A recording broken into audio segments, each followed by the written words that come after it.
You just got your Sony FX30 and this is your first time owning an FX series camera, or even perhaps just coming back to the Sony ecosystem. Well, there's a lot for us to catch up on. We got plenty of settings and updates that you've missed, but no worries. In this video, we're gonna go through the first settings you should change to get your camera ready to shoot by the time you finish this video. Although this isn't a full camera settings video, this will be about 90% of what you need. Let's begin with turning on the camera on the left hand side and going through the menu right here. First thing we'll set up is the tally lights. The newer Sony cameras allow for a red box to pop up on the screen to let you know you're recording, but the Sony FX30 and FX3 allow for 3 dedicated tally lights to let you know that you're actually recording. We can find this option in the setup menu, which is on the left hand side, the yellow tab all the way at the bottom. You can scroll all the way over to number 13, over to record lamp. From here, we can see that we have different options: all on, only front off, all off. I usually leave mine to all on so that I can see from any angle that I'm recording, no matter which way I'm oriented to the camera.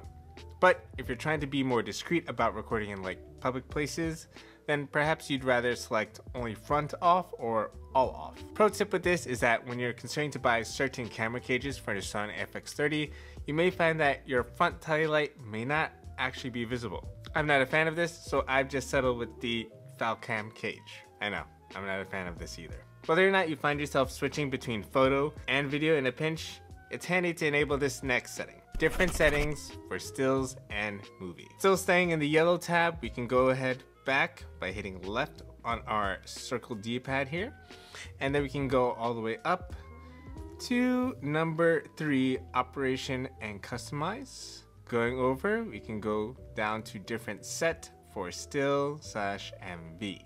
And when we click into there, we can choose whatever settings that we want to dedicate separately for each photo and video mode. And I just decide to select all of them, as I like to keep all those settings separate from each other. This is so that every time I switch back and forth between photo and video on manual mode, the exposure settings will be retained and kept separately. So if I want that 1/48 shutter speed for movie, I can be okay when I go to photo because I want that to be maybe a 2500th of a second or something like that. Or if I want a different aperture for more bokeh on photo, it won't be messed up with the aperture that I want to set for movie and have it at f2.8. So this is really handy.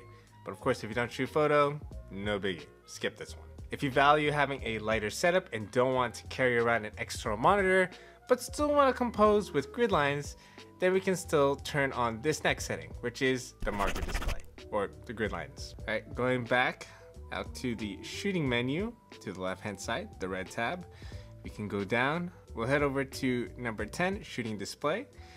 Hit over here, turn grid line display on, and grid line type, I set mine to rule of thirds, but you can go ahead and choose whichever one you like. If you want the ability to turn on the grid line display on and off with a single press of a button, we can set that later on when I show you the custom button options. But for now, let's look at where we can import our LUTs into the camera. If you have your own color grades that you'd like to apply to your footage immediately, or just want to be able to use them for preview in the camera, well, good news, we can do that. If you go towards the top of our settings along the side, right before the star, we have our main menu here. And if you head over to main 1, you can see on the right hand side here, it says PP LUT 1. I am using my own user LUT. And when we click the circle, you can see that I've already have it programmed in here, alongside others as well. I may have doubled up, but you get the point. This option is visible only in video mode, so just make sure you're on video mode and not on photo mode. We can actually import more LUTs, but right away we only have 4 to choose from. And when we head over to the right and click again, you can see it goes all the way up to 16 user LUTs. But for now, I'll set it to my studio LUT. I don't expect you to have your LUTs ready on hand as you watch this video, so I do have a short tutorial in the description for you to watch after this. So basically, you take your SD card out of your camera and you load it into your computer. You then make these folders if they don't already exist on your SD card or CF Express card. For the SD cards, you need a private folder. Inside that, you need a Sony folder. Inside of that, you need a Pro folder. And inside of that, you need a LUT folder. And in a similar way, you need a Sony folder, Pro LUT folder, and the CF Express cards, it's pretty similar. So then what you're going to do is copy your LUTs from wherever they are on your computer and paste them into the LUT folder in your SD card or CF Express card. You can use a 17-point or 33-point LUT if you're exporting your own, like what I've done through DaVinci Resolve. Then you can make your way back through the main menu, and once you've taken your SD card and have inserted it back into your camera, we can head over to the exposure and color tab, the pink tab on the side, and we can scroll down all the way down to number 5, color and tone.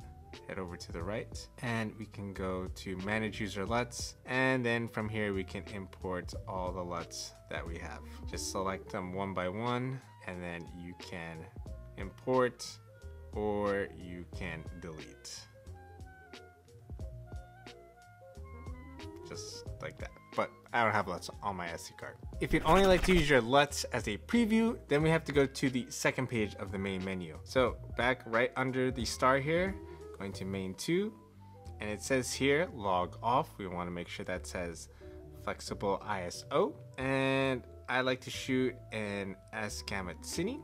Although it says embed LUT file, it doesn't actually embed the LUT, it doesn't burn it in. Go back, and back where we used to say PP LUT, now it says user 1 LUT, and we can go ahead and select whatever LUT we want. Now we can select up to the 16 user LUTs that are possible and use any one of them to preview our footage with such LUT. While we're on the main menu here and in manual mode, but if you're not in manual mode, we can hit the mode button here and just select movie. That should be in manual mode, but if not, when you click it, just make sure it says manual exposure. Going back to our main menu, we can go ahead and dial in our exposure settings here from our frames per second, shutter speed, aperture, ISO. I usually set mine to ISO 800 because that's one of the base ISOs, the other one being 2500. But mainly I want to go ahead and point out the file formats, which I've set mine to XAVC HS4K, which is their most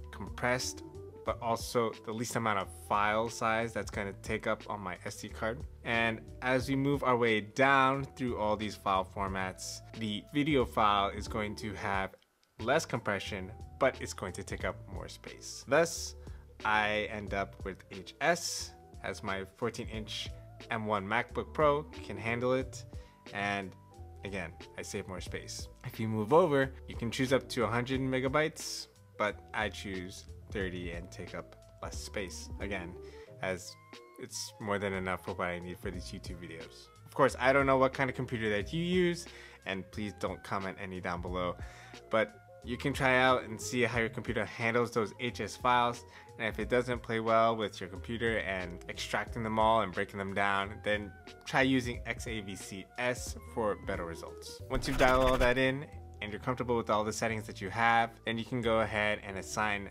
these settings into your custom modes. If you press mode, you'll be able to scroll down and hit MR1 or MR2, MR3, which is for memory recall, which are pretty much your custom modes that you can program with your own movie settings. We can access that by going into the menu again and scrolling all the way down to the shooting menu, and we can scroll down to number 4 and then go to camera set memory, and then this is where it would come into place. So this would be MR1, MR2, MR3, and then you would go ahead and then just hit the center button and it would save in those spots. I have mine generally set up the same, except that custom mode 1 is 4K 24 frames per second, custom 2 is 4K 60 frames per second, and custom 3 is 4K 120 frames per second, and all these custom modes are in a flexible ISO. Then in my regular movie mode or manual mode, I have it set to 4K 24 frames per second with my studio LUT burned in, as this is the mode that I use to record these videos. If I'm shooting in places that I've never shot before, or if I want that flexibility, then I will proceed to use those custom modes 1 to 3.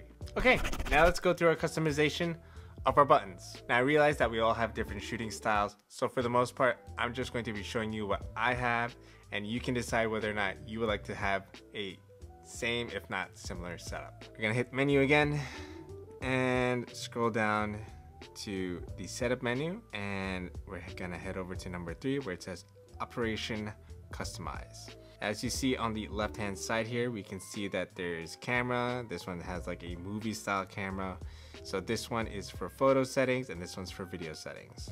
So we'll dive into the photo settings, and this is how I've set mine up. Number one here is to be set for AF on, which is acting like a back button autofocus. Number two, I've set up for focus magnifier. If I'm really shooting with a manual lens and I really want that magnification, I'll do that. But most of the time I'm shooting with autofocus lenses. So this is the easiest way for me to autofocus with a back button. Number three, IAF, drive mode. This one I've just left alone. Down here is exposure compensation. Okay, moving towards the top of the camera, I left these alone. This one is the directional button here, or the joystick, and I've left that as that. Focus area. Movie shooting, maybe sometimes we just want to capture the moment real quick, so I left the record button as default. That stays the same. That's the record button.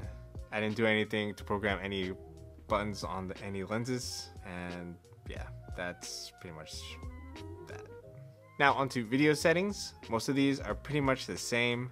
I've just had number 2 or custom button number 4 set to AF MF select toggle my dial. So when I press and hold that center button and I manipulate the rear dial, I can also change the volume or the microphone volume without having to dig through function menus or dig through the main menu. It'll just adjust right there with the press, or at least the scroll of the wheel. Same thing here with the control wheel. Instead of going through my white balance settings, I can go ahead and control my Kelvin just by pressing and holding this center button and then manipulating this scroll wheel, although it'll probably be easier with the front dial. So for example, I'll go and head over to a white balance setting over in the pink tab, scroll down to white balance and select C temp or your Kelvin, and I'll just turn this one off. Okay, and again, default setting zebra, peaking, grid line display. As I mentioned earlier, we can select that toggle and we can find that in the shooting menu, number 9, and then select the top option.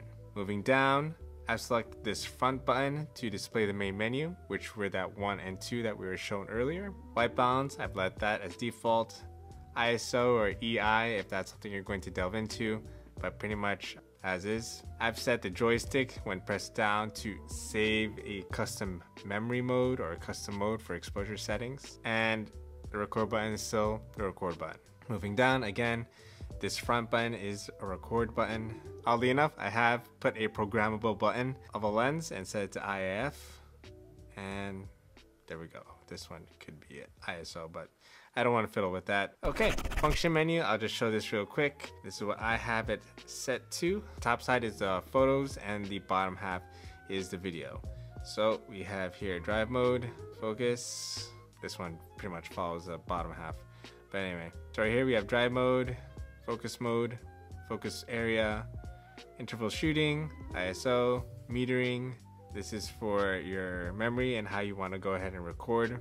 Face and eye subject, steady shot, the peaking level, creative look, although this should be something else, and white balance. Video, we have audio record level. Again, we don't really need to put this here, but if you'd rather put this in your function menu, you can do so. Focus mode, focus area, face priority as far as metering is concerned, metering mode, AF transition speed. So if you want your autofocus to be quick and snappy, you can place this here. Or if you want to be slow and cinematic, then you can also make this go lower. Base ISO, this is in regards to using Cine EI, but if not, then forget this one. This is the focal length adjustment in terms of steady shot or the IBIS. Peaking level, steady shot as far as turning it on or off, at least keeping it standard or active, like the level of stabilization. Zebra level, and then our recording media settings. And last but not least, we have here the record with shutter. I like to have it on as that is where my hand naturally is when I'm holding the camera, and it's easier for me than hitting the actual dedicated record button. All right, you're set to go shoot. And if you're looking forward to maximizing your camera even more, I do have a list of accessories that you can check out over here and Trust me, you'll need at least one of them.